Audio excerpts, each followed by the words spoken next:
This is Dominic Becomes Musings, with musings by me, Dominic. My musings series are off-schedule, audio-based rants where I talk about things mostly unscripted with limited editing. So Paizo recently announced the Daredevil and Slayer classes for an upcoming playtest. These are indeed full classes, and this has had somewhat mixed reception within some of the Pathfinder 2nd Edition community. I'll briefly go over what little information we know about these classes, and then I'm going to talk about some of the negativity. Some I agree with, some I disagree with. Please bear in mind that this is all going to be my opinion, and we don't have a great deal of information on these classes right now anyway, so most of this is just going to be like speculative nonsense. So first of all, the Daredevil. In 1st edition, Daredevil was a bard archetype who is described as quick at wordplay as at swordplay. They're dashing heroes. I think they're going to be a little bit different this time around. They've been described as a martial combatant who bounces around the battlefield. They're sort of like a risk-reward sort of class. Definitely martial focused. I personally kind of like the idea of a class that's all about mobility. I've absolutely no information on how this class actually works, but I like the idea of a class that can ignore reactions and gains bonuses if they keep moving. That honestly does sound really interesting to me. As for the Slayer, I believe the Slayer was a Pathfinder 1st Edition hybrid class. At one point during PF1E, Paizo started combining classes to make new ones. I think the Slayer was a rogue and ranger hybrid. This time around, it's all about slaying monsters. There's mention of defeating enemies and gaining trophies that you can augment your weapons and armor with. It also looks like they're a little bit similar to the Investigator in that they sort of set a lead, except it's going to be a particular target. You can only do it once every 10 minutes or something like that. I imagine you get bonuses to that particular target, so that kind of effectively makes them boss killers. Like, you're all about marking a single target and doing crazy damage and stuff to them. Again, I kind of like that idea. That's not really something we 100% have yet. The Ranger can kind of do it, but not entirely. Also, Slayers are more melee focused, whereas Rangers aren't quite as good at melee. I mean, they can do it, but they tend to be better at range, generally speaking. So you might be asking, what is the issue? If you've not heard any of the criticism and the mixed feedback, then you'll just be thinking, well, what's wrong with having 2 new classes? And, well, allow me to go over all of these issues. I'm just going to mention them. I may agree or disagree with some of them. I'm probably going to play devil's advocate, etc. But I think it's a good idea to have a proper discussion about this, and I'm definitely interested in what the community thinks that watches/listens to this particular video. So the initial feedback is, do we really need 2 new martial classes? Just like, first of all, full stop, do we need 2 more? That'll bring the total to 31 classes. And classes in PF2E are hardly little additions. They are major additions. They have their own subclasses, which tend to work very differently from each other. And of course, they have unique mechanics. The Commander, for example, is nothing like any other class in the system, nor is the Exemplar, nor is the Ranger, etc. So first of all, that's complaint number 1. Do we need more classes when we already have quite a lot? Just consider what it's like when you're trying to get a new player to try this system, especially if they're coming from something a lot more simplistic like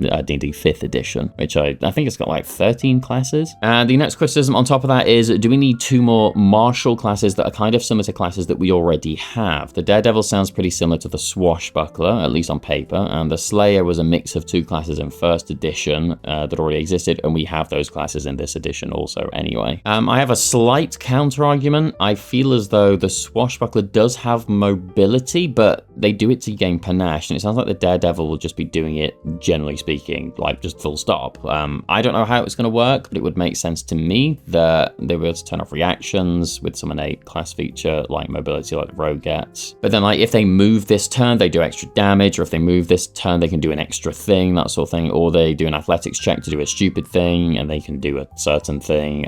I guess pretty similar to the Swashbuckler, but not for the sake of gaining panache. Maybe they do extra damage, or they're not able to do anything until they've moved or something. To be fair, as I'm saying this kind of just sounds a little bit more like the Swashbuckler, and I guess that's sort of the complaint, really. I do like the idea of a mobility-focused class that's not just doing it to be cool. As for the Slayer, I think people are a little bit more optimistic about it, but again, we already have a class that marks a target with Hunt Prey, you know, the Ranger, but yeah, it's not exactly going to be the same. But do we really need these classes, is what people are asking, when we already have things that are quite similar? And more importantly, there are other classes that a lot of players, especially from 1st edition, want instead. We want a dedicated Inquisitor class, and while we did get a class archetype that's kind of similar, that being the Ranger archetype, the Vindicator, it's just not really the same. And a lot of people have requested, and I definitely need to say this because otherwise I'll get destroyed, the Shifter class from 1st edition. It was kind of, as it sounds, it's all about shape-shifting into different forms and stuff. While the Druid can do that a little bit, it'd be cool to have a dedicated class that's all about transforming into different forms with extra abilities and stuff. That genuinely does sound really cool to me. So yeah, first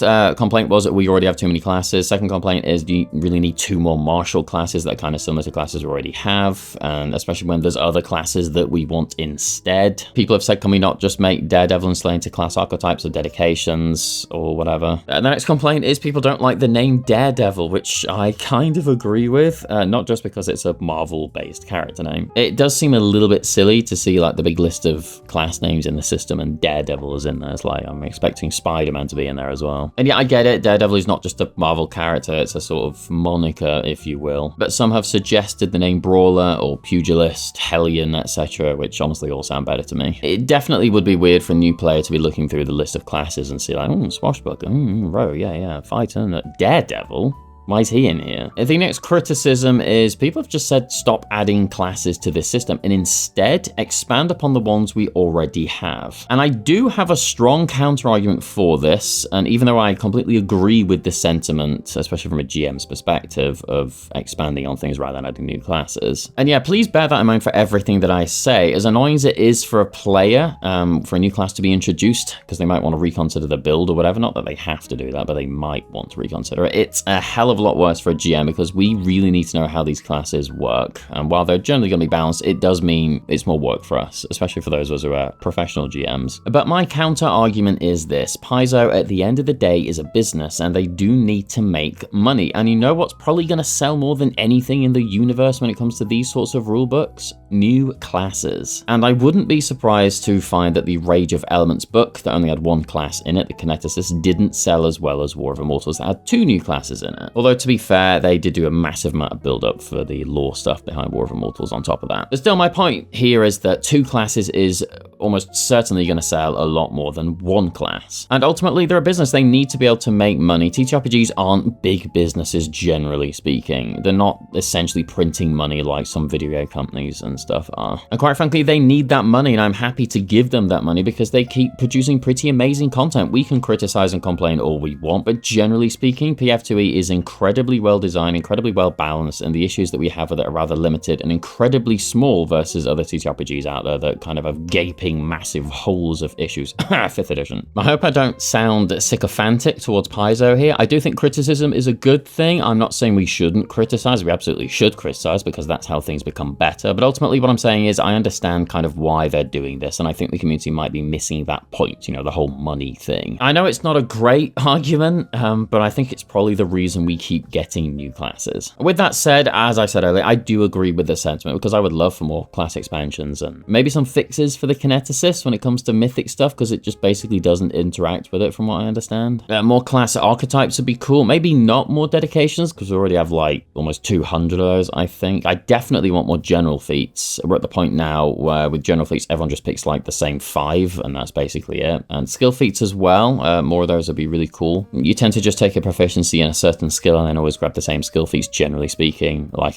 Titan Wrestler, who's going to become proficient with athletics and not grab Titan Wrestler? Like just everyone grabs it. It's kind of boring. Team Plus did do a third-party book, Feat Plus, which honestly I implore people to try. There's a bunch of skill feats and a few general feats in there as well. They really do expand on everything we already have. Same as Archetypes Plus. They're all absolutely worth having. They're pretty well balanced. But yeah, it'd be nice if Paizo would release a book that has official ones. We definitely need a lot more general feats. Like we are desperately in need of more general feats. And it'd be nice to see more books that have expansions rather than just the new class stuff. With all that said, and I have to go against myself a little bit here, the Commander, another martial based class, it's pretty fantastic. I get it, it's unique, and Daredevil and Slayer don't sound entirely unique, but still Commander, I absolutely adore that class. Kineticist as well is fantastic. So my potential solution to this whole thing, I briefly mentioned this with the Kineticist stuff, could they not just do a single class and then more expansions and stuff in there for classes that already exist? Like, do we really need 2 new classes every single rulebook, or can we just have 1? Like Rage of Elements, we got Kineticist and a bunch of expansions to other existing classes. Like we got a new subclass for the Barbarian, the Elemental one. Like, is it so bad for business to do that? Just introduce a new class and then throw a bunch of extra feats and stuff in there as well for other classes, skill feats, general feats, that sort of thing. They tend to do like themed books these days. You have the Elemental based book, the Rage of Elements, war based with War of Immortals, etc. etc. Can we not just do that sort of thing and make more themed content for current existing classes? Again, I don't actually know what the financial margins are when it comes to these sorts of businesses. I just know that it's not a huge money earner, so they got to be careful. Paizo really thinks ahead for these things. I think they're like thinking at least 6 months to a year ahead each time. So just bear that in mind when they are releasing these books. They've probably been thinking about these things for quite some time, meaning your complaint now might get addressed in a year or two. And of course, on top of that, they do earn money from this, but they do put these things out there for free. Archives of Nethys, etc. has all this stuff in there for you to look at. So yeah, it's just one of them. I always love new content. In fact, I'm kind of ridiculous when it comes to new content. If you say to me that there's a TTRPG that has 20 classes and there's one that has 30 classes, I'm going to want to play the one that has 30 classes because I just love having more content. I loves me some extra content. Plus, adding more full classes into the game means they're adding more dedications into the game also, which is something you could potentially build into. So it's kind of like an expansion for an existing class in a way. And of course, the books are also going to have more dedications, probably, and maybe even a class archetype. They're going to have extra content in there anyway. They always do. At the same time, PF2E is kind of a behemoth. It's not really been out for all that long, and it's more than doubled in size. Getting new players to try this new system when there's so many classes in it is kind of a bit of a put-off, honestly, for some people. Not for me, but, you know, for some people it's like that. I GM for 3 different groups, and getting a new player in there, especially when it's like a dual class campaign, is kind of crazy if you've got 31 classes. And yeah, dual classing is kind of at that point now where I'd mostly say don't bother with it. I love dual class, I love the build options and stuff, but 31 classes to consider mixing and matching is just like... that's going to be crazy for a GM. But yeah, it could be a little bit overwhelming for new players seeing all those classes. So I don't actually know what the solution is. I'd love it if they just did these single class plus a bunch of extra stuff for existing classes, more subclass options, more class archetypes, and general feats, skill feats. But hey, I'm not in charge, so I don't actually know. Suffice to say, it's nice to have new extra content, but we could potentially slow down the rate at which we get new classes, maybe, and get more class options instead. I would love to know your thoughts, though. Please pop in the comments below. I'll respond to as many of you as I possibly can. What's your feelings towards this? Do you want lots more classes? Do you want them to slow things down a little bit? I'd love to know the general sentiment of the community out there. Regardless, thank you very much for checking out this musings. Check the description for links to my artist, Leandro Notado. Check out his portfolio. Feel free to sub or like this video, share with your friends, etc. And if you're so inclined, consider financially supporting the channel by becoming a member, looking at my Patreon, donating via the Coffee account. All links are in the description. And as ever, I'd like to thank my members and archivists, Max Magnus 20019, Ozzy Smith, Nikola Milenkovic, Kyle Travis, Bentfer, Apterix 13, and my patrons and archivists Clash, Q, and Patrick O'Donoghue. But for now, this is Dominic of the Dimininominomininominomicom, wishing you a fond farewell, and until next time, goodbye.